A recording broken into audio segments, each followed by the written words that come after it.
This is what you have built by the end of this video, and I'm going to show you exactly how to build it from scratch, including the one setting that most people skip that causes their validation to break. You know that one moment when someone on your team enters an NA into a cell, you specifically set it up as a yes or no, and your SUMIF formula breaks because of it? Or someone types a date as March 3rd when your formula needs it in a proper date format? Data validation stops that before it even happens. So in the next few minutes, I'm going to show you 5 data validation rules that make your spreadsheets impossible to break so that you never send your manager a report with bad data in it again. I'm Kyle. I spent years in corporate finance building spreadsheets that other people had to use every single day, and data entry errors were the #1 thing that broke my work.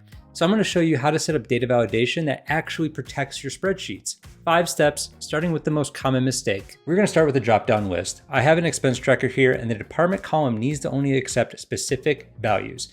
In this case, it's going to be marketing, operations, HR, and admin. And we want our users to pick from our approved options, no guessing, no typos. So I've set up a separate sheet called list with all of my approved departments in column C. And what we're going to do, we're going to go back to our expense tracker. We are going to go to department, and we're going to select everything with Control-Shift down. And then we're going to go to data validation, and then we're going to select list. And then our source will be our list right here from departments. We'll press OK. And here's the mistake I see constantly. People hard code the list directly into the data validation dialog. And when your manager says we need to add finance as a category, you have to manually edit that validation rule in every single spreadsheet. Reference a range instead and update the list once, and every validation rule updates automatically. And one more thing, validation list matching is case sensitive. So if your dropdown says yes with a capital Y, but someone types yes with a lowercase y, Excel will reject it. And at work, this means your financial analyst doesn't spend Monday morning correcting category mismatches in the expense report before the budget review. The data is right the first time. Your category column now only accepts approved values. There is one thing about data validation that most Excel tutorials never mention, and it's the reason validation rules fail silently without any error messages at all. I'll show you exactly what it is in step number 4, but the Excel sheet below helps with answering these questions in one structured reference. Link is down below in the description. And if you want more of this every week, hit the subscribe button. I post twice a week. And here's a problem that'll drive you crazy if you don't catch it. Watch what happens when my source list blank row. So let's say I go into my list and I get rid of admin and I go back to our expense tracker. We see that we have a blank option sitting in the middle of my list. Your users see this and think that the spreadsheet might be broken. It's not broken. Your source range has a blank cell in it. So make sure that there are no blank cells in your source list. If blanks do exist, either delete them or reference a cleaned range using unique or filter. Let's go ahead and see it in action real quick. So what we can do is we can go to our department list right here, and we can press equals unique, and we will select our array from our assumption list with all of our departments, and we'll go ahead and close that and press enter. And you see I'm getting a spill error, but all that's saying is that there are some values right here that we need to get rid of. And great, now we have a full list of all of our departments. And then we go back to our expense tracker, and from our dropdown, you see we still have that blank space. So what I'm gonna do is select all of my data right here, data validation, and I'm gonna select our list right here with a # at the end of it. And what that # does is it makes our list dynamic, meaning if we add any more departments, they'll automatically be captured. And let's go ahead and see that in action. So I'll go back to my assumptions. I'm gonna go ahead and insert a new row, and I will call this one sales. Press enter. We will validate it on our list, and we see it added in our departments right there. And then in our department dropdown, we also see sales added to our list automatically. And at work, this means your operations coordinator sees a clean professional dropdown, not a broken list that throws off the whole data model. The dropdown is live and pulling from a clean source list. So dropdowns are great, but what about columns where you're not using a list? Input messages and error alerts handle that. I'm gonna set up the amount column to only accept numbers. So what I'm gonna do is I'm gonna select everything in column F, and I'm gonna go back to our data tab, data validation, and this time under validation criteria, instead of doing a list, I'm gonna select whole number, and I want our minimum to be 0 and our maximum to be 500,000. So I'll go ahead and select that. Our input message will be enter expense amount, And then our input message will be enter up to 500,000. And then for error alert, we will do a stop message.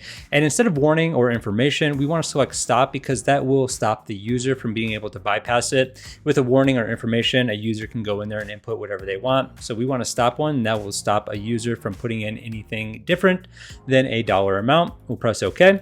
And now we see we have these little notes pop up saying enter in a dollar amount only up to 500,000.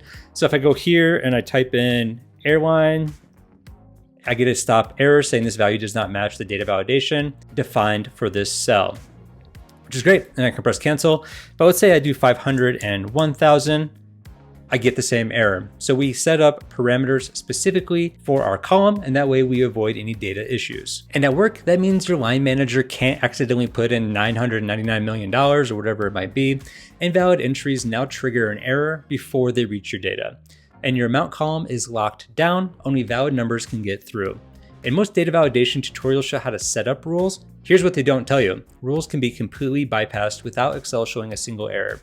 Your data looks protected, it's not. Your validation stops invalid manual entries, that's absolutely clear, but here's what most people don't realize. If someone copies and pastes data into a validated cell, validation doesn't catch it. That's a limitation that you need to know up front. I've seen quarterly reports go out with pasted data that bypassed every validation rule. The formulas showed the right structure, but the wrong numbers. Nobody caught it until the CFO asked why the variance was off. At work, this means your budget manager gets accurate quarterly totals at month-end close, as long as the team knows not to paste over validated cells. Now you know the one limitation most people discover the hard way. And now here's the pro move. I'm gonna make my dropdown automatically update whenever the list changes. So right now my category list is a static range. If I go to data validation and select my list, we see that we have absolutely referenced cells. Press OK. But what I'm gonna do is I'm gonna take my categories right here and press Control T and create a table out of this. And we're gonna say our table has headers. We'll press OK. And here's where most people get tripped up. They convert to a table, but forget to update the validation source. So if we go back to data and data validation and look at our list, we still see that it is a fixed range. We'll press OK. And new table rows won't appear in the dropdown until you change that reference. We're gonna change our table name. We'll go to table design and we'll change it to category. And we have to do an underscore here, underscore list, press enter, and great. Now our entire category list here is referenced as category list table. And what we're gonna do is we're gonna select all of our drop downs right here with Control Shift down, go to data validation. And what I'm gonna do is in our list, I'm gonna change it right here. Our source will be equals in direct, open parentheses, and then quotations, and then our table name. So in this case, it's gonna be category underscore list. And then I'm gonna put in a bracket. And then I just wanna reference categories because that is the header in our table. Close in quotations, close in parentheses, and press enter. And sweet, I have a full list right here. But let's go ahead and assume that we add in another category. So I'll go back to my list and I will select, let's just say we just have marketing, and I will press enter.